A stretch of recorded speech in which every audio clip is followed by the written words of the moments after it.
قرآن کے ساتھ حدیث بھی کیا دین کا سورس ہے؟ یہ سوال اس وقت ذہن میں آتا ہے اگر کسی کے ذہن میں پہلے سے یہ بات ہو کہ وحی صرف قرآن میں منحصر ہے۔ اللہ تعالیٰ نے وحی اس طرح نازل کی ہے کہ وحی کا ایک حصہ تو متلو ہے، یعنی اس کی تلاوت کی جاتی ہے، اور ایک حصہ ہے غیر متلو کہ وہ اس کی تلاوت نہیں کی جاتی۔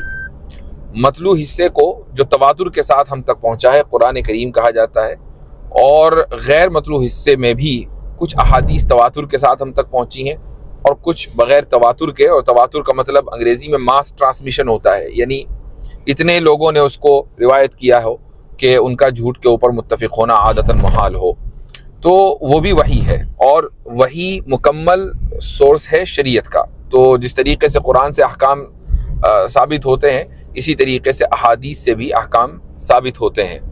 اب قرآن نے نماز کا حکم دیا لیکن عدد رکعات یہ قرآن میں موجود نہیں ہے، یہ ہمیں احادیث سے پتہ چلتا ہے، یا زکوٰۃ کا حکم دیا لیکن نصاب زکوٰۃ کتنا ہو یہ ہمیں احادیث سے پتہ چلتا ہے۔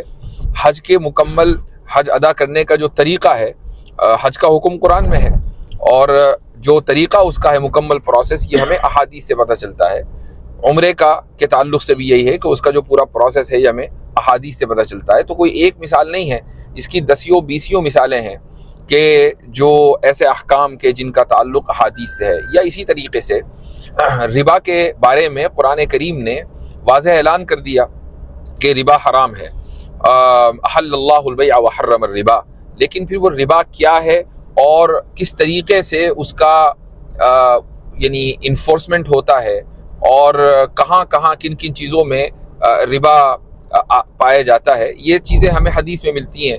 وہ مشہور حدیث ہے الحنطۃ بالحنطۃ والشعیر بالشعیر والملح بالملح، اور اس کے بعد والتمر بالتمر والذهب بالذهب والفضة بالفضة، کہ 6 چیزیں ہیں کہ جن کو یدم بیدن یعنی ہاتھ دو ہاتھ لو نقد، اور اسی طریقے سے مثلاً بمثلن یعنی دونوں طرف کوانٹٹی یکساں ہو، اس طریقے سے تو بیچنے کی اجازت ہے ان 6 چیزوں کو۔ یہ 6 چیزیں کیا ہیں؟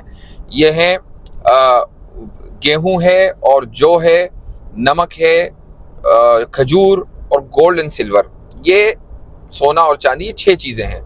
حدیث میں اس بات کی وضاحت کر دی گئی کہ ان 6 چیزوں میں اگر آپس میں ایکسچینج ہوگا تو 2 شرطیں ضروری ہیں۔ پہلی شرط تو یہ ہے کہ نقدہ نقدی پر معاملہ ہوگا،